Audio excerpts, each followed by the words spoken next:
Muy buenas a todos, soy Tom Martín, es un placer estar aquí con todos vosotros. Lluvia de bendiciones. Bueno, señores, ya estamos aquí con un programa nuevo, hoy domingo.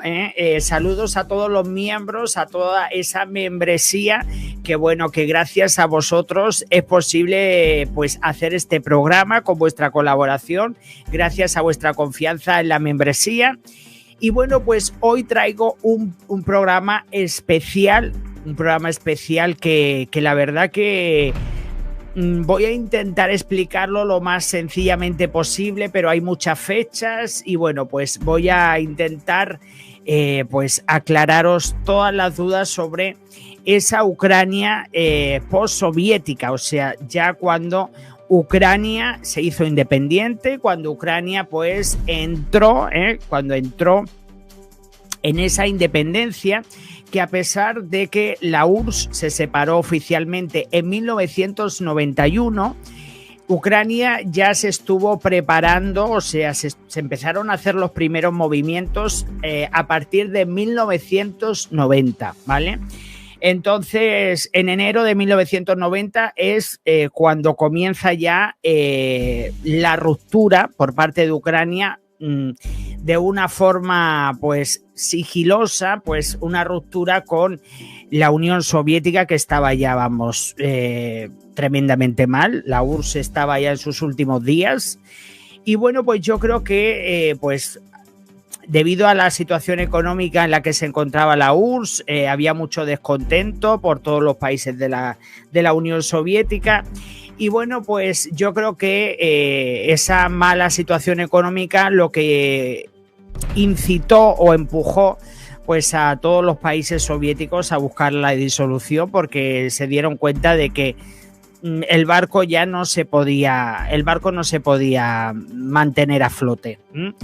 Pues el 21 de enero de 1990, unos 300.000 ucranianos organizaron una cadena humana por la independencia de Ucrania entre Kiev y Lviv, en memoria de la unificación de 1919 de la República Popular de Ucrania y la República Nacional de Ucrania Oriental.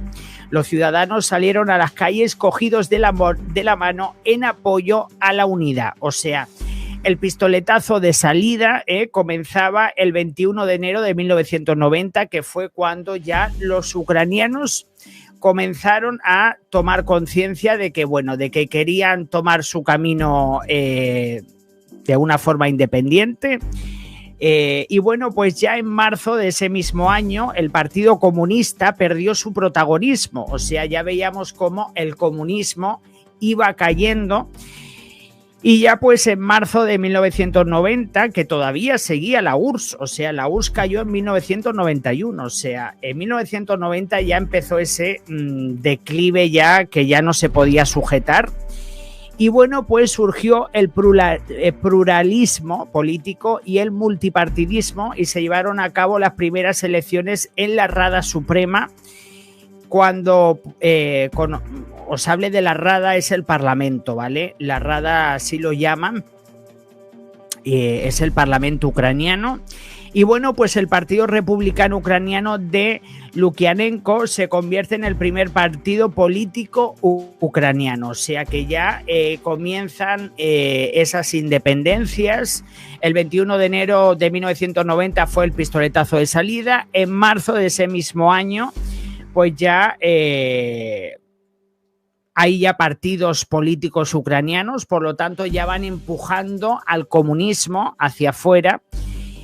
En la Rada renovada, 125 diputados recién elegidos formaron el bloque de la Rada del Pueblo, encabezado por Igor Yukhovsky, y 239 comunistas soberanos encabezados por Leonid Kravchuk, quien encabezó el Parlamento, formaron por la Ucrania soviética y soberana. O sea que el Parlamento estaba dividido en la Ucrania independiente y la Ucrania pues soviética. Lo que pasa que ahora veréis cómo poquito a poco la Ucrania soviética pues iba perdiendo poder, esa Ucrania soviética iba perdiendo poder y poco a poco la Ucrania independiente pues se iba conformando. En 1990, debido a la grave escasez de alimentos y para evitar su salida a otras regiones, Ucrania introdujo un sistema de tarjetas bajo el cual solo los ciudadanos de la República podían comprar. En el mismo año se legalizó la Iglesia greco-católica ucraniana, o sea que vemos cómo ya en 1990 pues ya comenzaron a entrar otras religiones, debido a esa escasez de alimentos, Ucrania comenzaba a tomar sus propias decisiones y yo creo que fue ese pistoletazo de salida para empezar a romper con lo soviético, porque además había una grave crisis económica, por lo tanto ya a esta gente no les interesaba pues estar bajo los soviéticos, porque para estar pasando hambre, para estar pasando dificultades, pues preferían hacerlo ellos como país independiente. También tengo que decir que los primeros años de Ucrania no fueron fáciles, o sea, los primeros años de Ucrania, de la Ucrania independiente, no fueron fáciles. ¿Por qué? Porque tienes que romper con el modelo comunista, tienes que empezar a tomar decisiones que antes se hacían de otra forma, o sea, también hubo mucha corrupción, entonces se juntó todo. Lo que pasa que, bueno, sí que a la larga a Ucrania le ha beneficiado todo esto porque, bueno, pues han tomado, pues sobre todo ya no están bajo el ala de los rusos, porque prácticamente en los tiempos soviéticos los que tomaban las principales decisiones eran los rusos, a fin de cuentas. Y bueno, pues en ese mismo año, el 16 de julio, el nuevo Parlamento firmó la Declaración de Soberanía Estatal de Ucrania. La declaración estableció los principios de la libre determinación de la nación ucraniana, su democracia, la independencia política y económica, la primacía de la ley ucraniana sobre la ley soviética en el territorio ucraniano. Dicha declaración se produjo un mes después de una declaración similar aprobada por el Parlamento de Rusia, y esto comenzó pues con un periodo de enfrentamiento entre el Soviet Supremo de la Unión Soviética y las nuevas autoridades republicanas. O sea, en pocas palabras, el 16 de julio de 1990 fue cuando ya Ucrania empezó a darse poder a sí misma como país, porque antes lo soviético estaba por encima de todo y ya a partir del 16 de julio de 1990 lo ucraniano ya empezaba a tener más valor, su democracia, la independencia política y económica, la libre determinación de la nación. O sea, vemos cómo los ucranianos comenzaron ya a tomar ese vuelo independiente.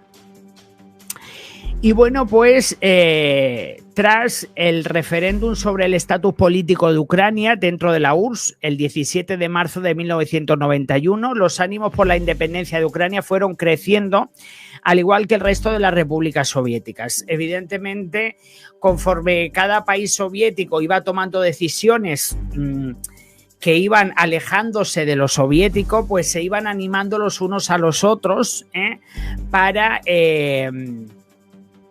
de alguna forma u otra, pues enfocarse en la independencia, porque a fin de cuentas esto fue en los tiempos en los que esa independencia, pues además que los ucranianos ya sobre todo, aparte de que han tenido épocas en los tiempos soviéticos donde, bueno, pues tira ya floja, sobre todo lo que pasó con el Holodomor, que bueno, ya estuvimos hablando en su momento de eso.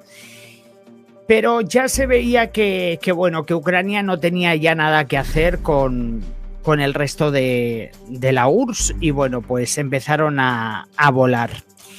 Sin esperar una solución política al problema, tropas militares salieron para retomar el control de Moscú. El 19 de agosto se formó el Comité Estatal para Situaciones de Emergencia. Aquí fue cuando también pues, se formó el tremendo caos en Rusia por lo que pasó con Gorbachov.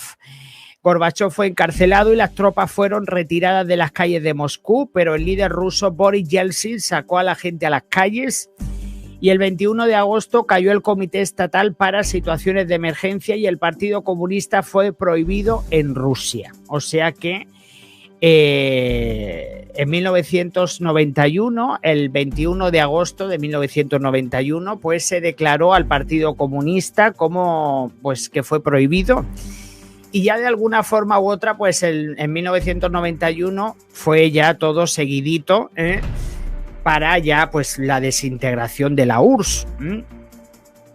En Ucrania los comunistas adoptaron la actitud de esperar y ver, pero el 24 de agosto, en una sesión extraordinaria de la Rada Suprema, por miedo a ser destituidos, votaron a favor de la declaración de la independencia, en la cual se establece el país como un Estado independiente y democrático. O sea, los mismos soviéticos ucranianos, porque también pues eso había en Ucrania, pues había una parte minoritaria soviética y luego poco a poco una parte independentista, porque ya la gente ya no podía aguantar más estar bajo los pues ese mando ruso, entre comillas, y bueno, pues se fueron tomando decisiones.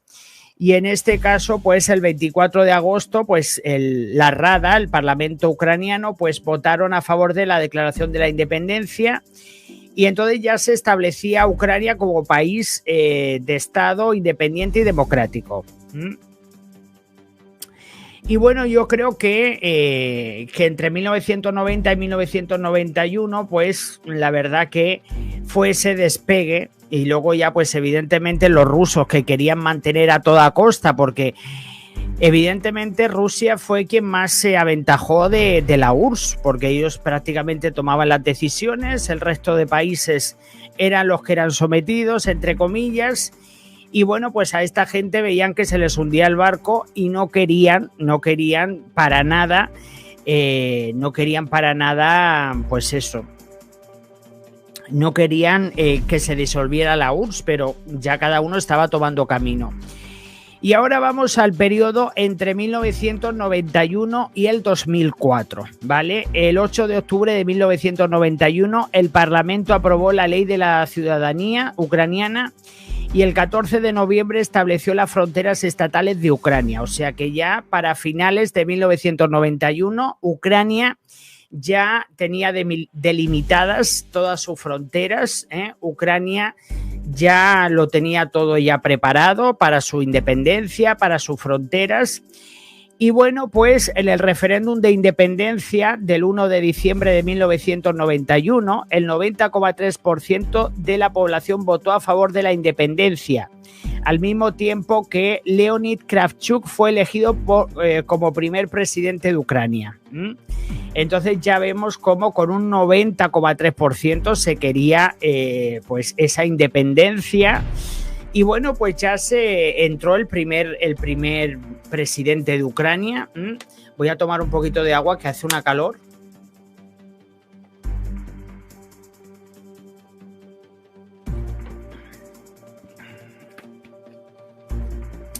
Y bueno, pues el 2 de diciembre de 1991 la independencia fue reconocida por Canadá y Polonia, porque bueno, pues evidentemente el resto de países del mundo pues tenían que ir reconociendo a Ucrania como país independiente, porque claro, habían sido parte de un bloque y ahora ya pues se iban independizando. Y luego, pues en los siguientes 2 meses, 90 estados más reconocieron a Ucrania como estado independiente. Y el 6 de diciembre de 1991, o sea, fijaos todo lo que ocurrió en 1991, se aprobó una ley que constituía a las Fuerzas Armadas y su lealtad hacia Ucrania. O sea,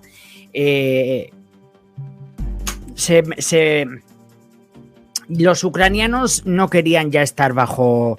Además había mucha pobreza, la situación estaba mal y esta gente es que no quería ya seguir bajo esa daga, ¿no? Bajo esa daga rusa, porque a fin de cuentas los rusos estuvieron intentándolo hasta el último minuto. Querían incluso hacer como un trío de países entre Bielorrusia, Ucrania y Rusia, porque los rusos no querían soltar el resto de países porque ya se quedaban solos, pero no lo llegaron a conseguir porque aparte el descontento ya era muy, estaba claro. Y bueno, pues el 8 de diciembre los presidentes de Bielorrusia, Rusia y Ucrania firmaron el Tratado de Belavetsa, que revocaba el tratado de creación de la Unión Soviética, o sea, se revocaba ese tratado de la URSS, creándose la Comunidad de Estados Independientes.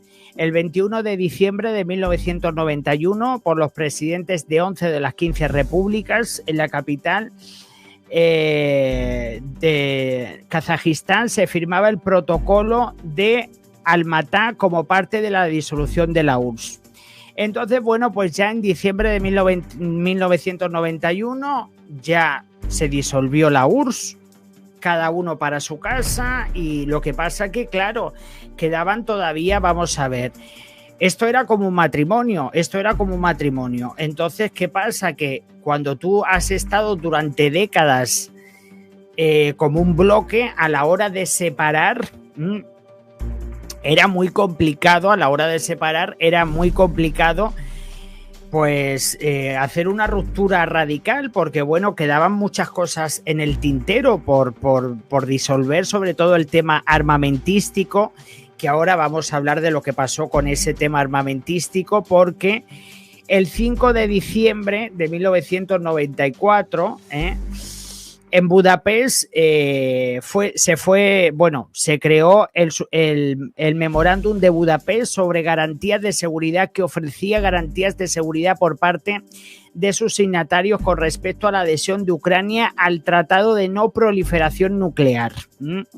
El memorándum fue originalmente suscrito, además por Ucrania, por 3 potencias nucleares: la Federación de Rusia, los Estados Unidos y el Reino Unido. O sea que se firmó el tratado en Hungría del Memorándum de Budapest, en el cual, pues, de acuerdo con ese documento que se firmó, Ucrania cedió a Rusia 5.000 bombas nucleares y 220 vehículos de largo alcance necesarios para usarlas, incluyendo 176 misiles balísticos intercontinentales, 44 aviones bombarderos de gran alcance con capacidad nuclear.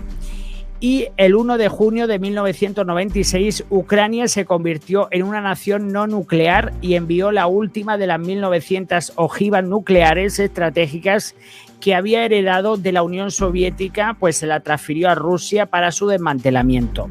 O sea que bajo ese tratado de Budapest, para que los dejaran tranquilos, porque ya sabéis que los rusos, para que dejaran tranquilos a los ucranianos, pues en este caso, en 1994 se firmó un tratado de no proliferación nuclear, y en ese sentido, pues Ucrania se despojó del armamento nuclear que tenía, se lo entregó a los rusos.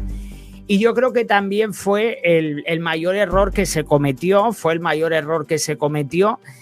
en ese sentido, porque, pues evidentemente, ¿qué hicieron los ucranianos? Dejaron todo su armamento y al final mira ahora cómo se lo están pagando, porque los están atacando. Y bueno, pues inicialmente Ucrania fue vista como una república con favorables condiciones económicas en comparación con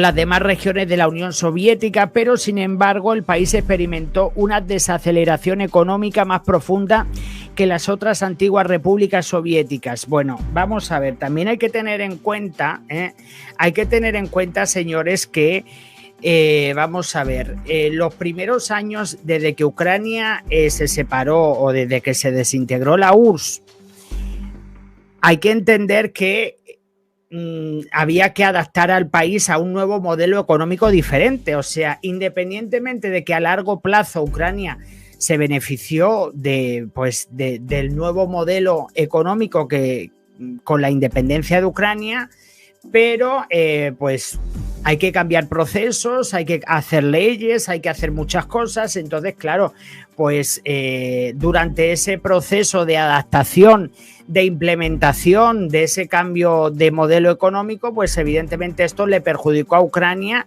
porque ya sabéis que los comienzos, aunque luego a la larga fue positivo, pero los comienzos fueron bastante complicados para Ucrania. Y bueno, durante la recesión vivida entre los años 1991 y 1999, Ucrania perdió el 60% de su Producto Interior Bruto, o sea que en 9 años, Ucrania tenía una caída de su economía de un 60%, o sea que imaginaos lo difícil que fue. Si ya Ucrania se encontraba en una situación complicada porque precisamente se había disuelto la URSS, precisamente porque ya estaban que no podían más, pues imaginaos cuando tuvieron que empezar a echar a volar solos los ucranianos como país independiente, y luego en los primeros 10 años hay una caída de la economía de un 60%. Y bueno, pues la economía ucraniana se estabilizó a finales de la década de 1990, o sea, ya empezó a remontar, porque claro, ya habían tocado fondo y ya lo único que les quedaba a los ucranianos era remontar. Una nueva moneda, la grivna, se introdujo en 1996. Desde el año 2000 el país ha disfrutado de un desarrollo económico estable con un crecimiento promedio anual de alrededor del 7%. En 1996 se aprobó una nueva constitución, la cual convirtió a Ucrania en una república semipresidencialista y estableció un sistema político estable. O sea que en 1996 llegó la grivna, que es la moneda ucraniana, que actualmente pues se encuentra, y bueno, pues a partir de ya finales de los 90, pues poquito a poco los ucranianos empezaron a despegar y a mejorar su economía, entre comillas. Y bueno, pues sin embargo, el sucesor de Kravchuk, Leonid Kuchma, fue criticado por sus opositores por concentrar gran parte del poder en su cargo, además de corrupción, transferencia de propiedad pública a particulares, limitaciones de libertad de expresión y fraude electoral. O sea que ya sabéis que, bueno, que Ucrania también ha estado muy manchada por el tema de la corrupción. Todavía siguen apareciendo noticias, ¿no?, de personas que han traicionado a Zelensky, etcétera, etcétera. Y bueno, pues la verdad que ese es el problema, que también bajo los tiempos soviéticos también había mucha corrupción. Lo que pasa que cuando estás en un bloque como que es más difícil de ver, y yo creo que ya cuando Ucrania se independizó, pues yo creo que fue más fácil identificar quiénes eran los traidores, lo que ocurría y todo eso. O sea, y sobre todo cuando hay menos dinero, pues se controla más, se controla más.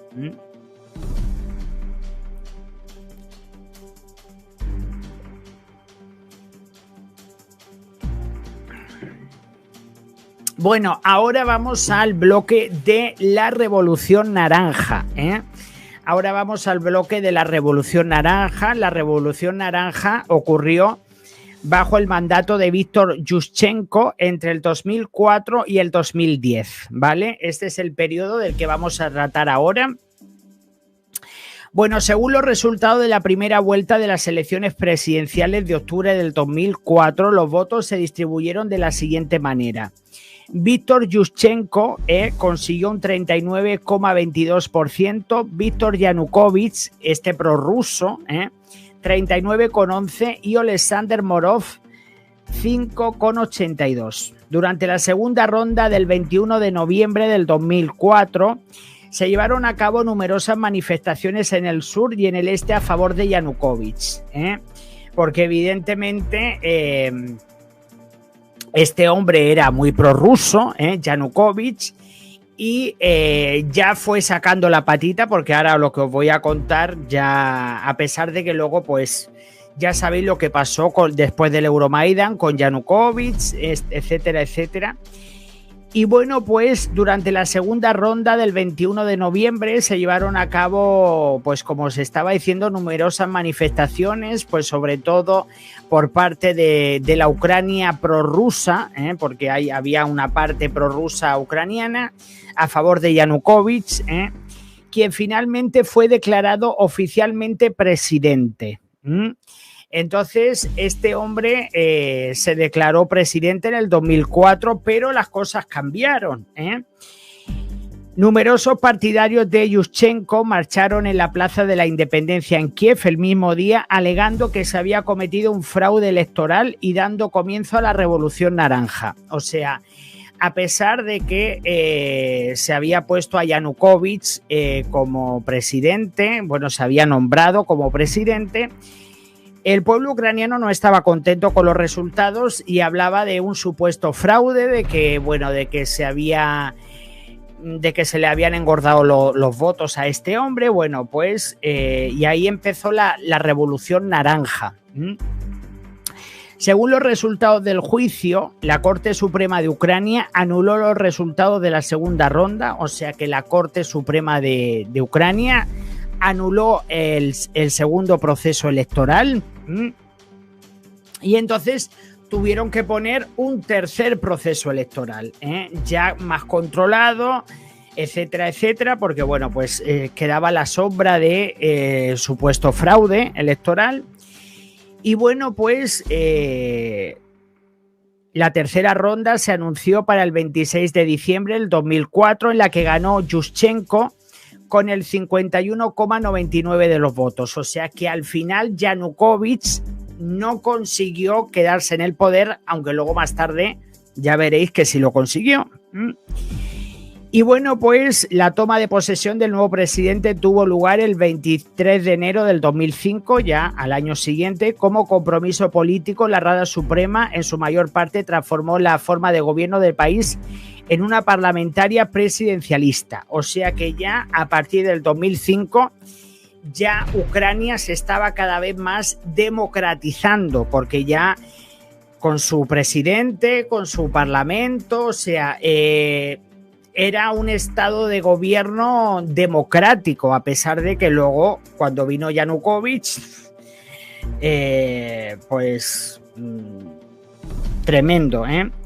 Durante la presidencia de Yushchenko, la economía de Ucrania se recuperó por primera vez desde 1990.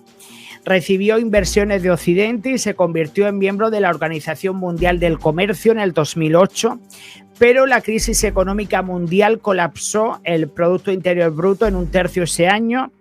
La guerra del gas con Rusia terminó en el 2009 con la firma en Moscú por parte de la primera ministra Yulia Tymoshenko de condiciones extremadamente desfavorables para el suministro de Ucrania.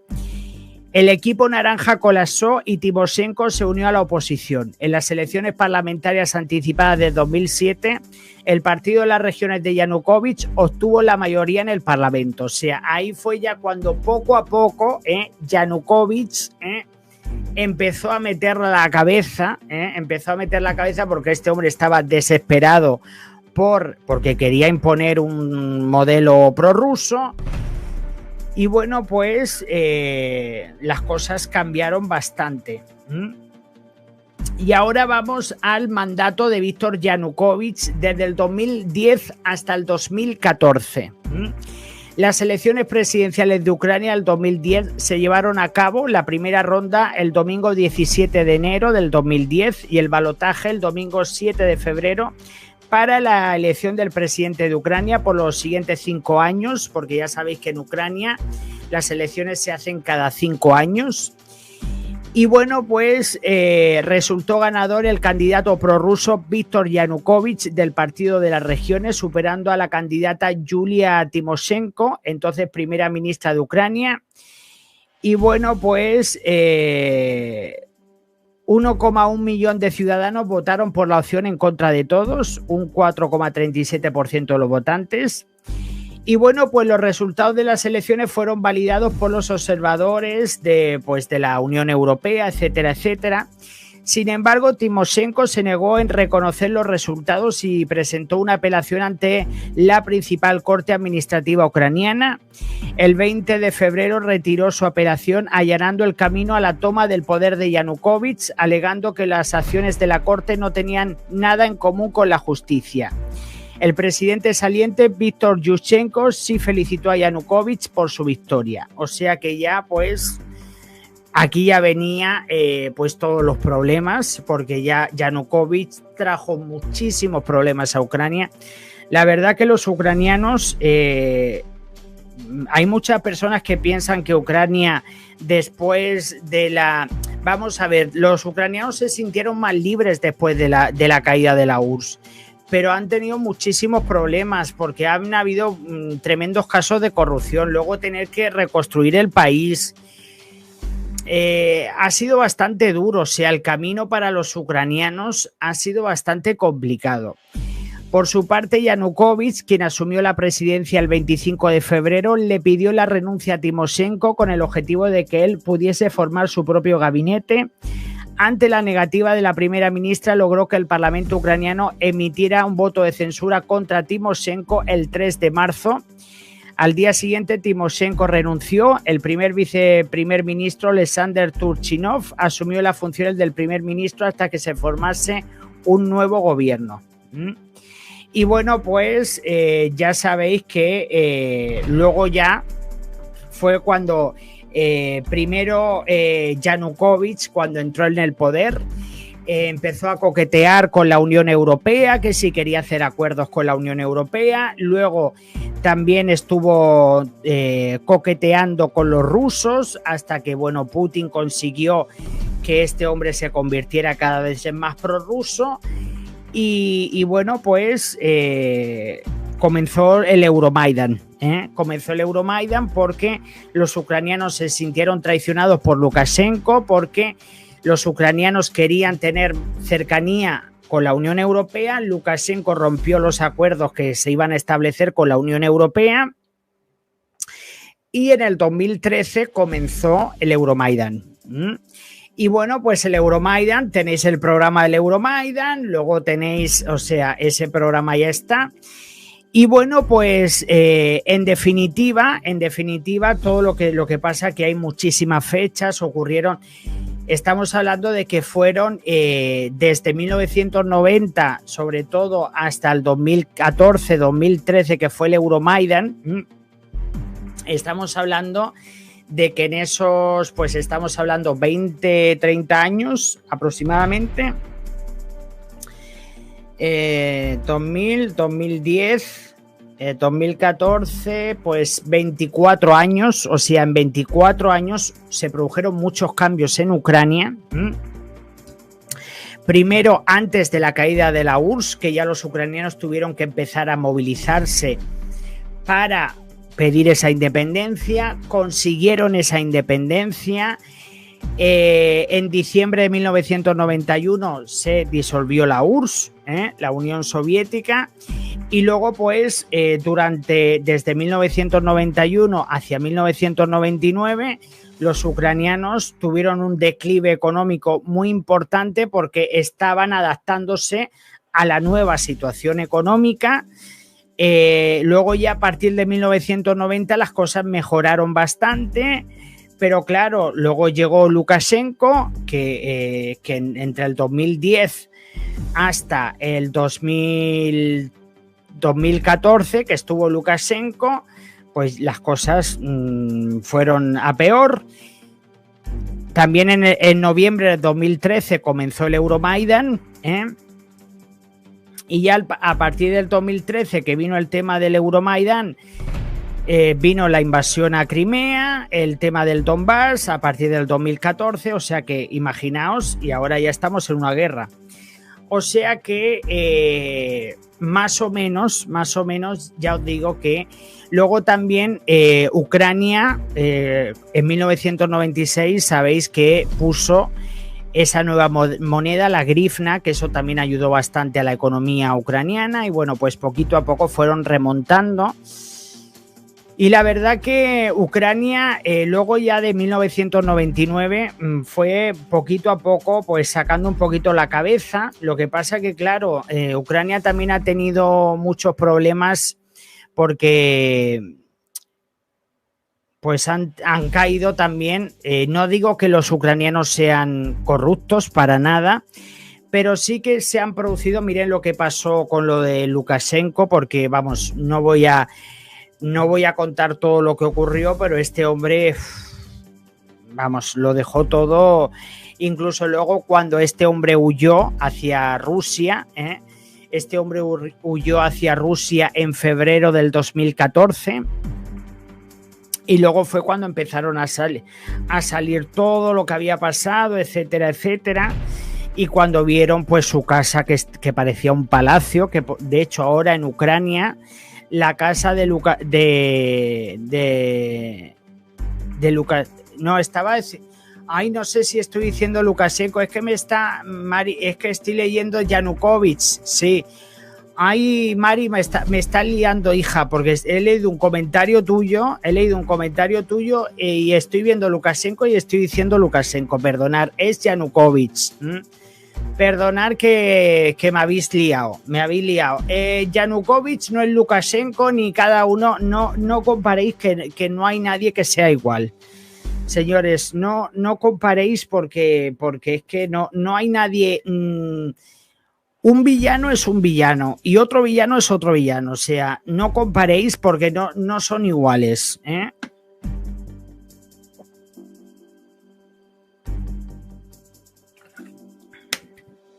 Porque a fin de cuentas Yanukovych por lo menos dejó el poder y se marchó.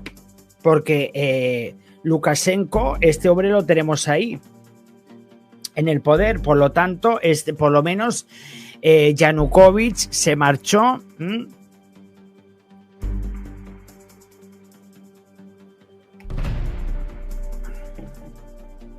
Y bueno, señores, pues más o menos. Y bueno, pues así es lo que... Así es como fue lo que pasó en los tiempos de la URSS. Después de la URSS, Ucrania, después de la URSS hasta el 2013, que fue cuando empezó el Euromaidan. Yo tengo un programa del Euromaidan, luego también está lo del Donbass, o sea, a partir de esa fecha ya hay programas que lo podéis ver de cuando empezó el Euromaidan en noviembre del 2013. Y bueno, señores, hasta aquí el programa de hoy. Muchísimas gracias y nos vemos en el próximo vídeo. Dejar comentarios. Un abrazo. Adiós.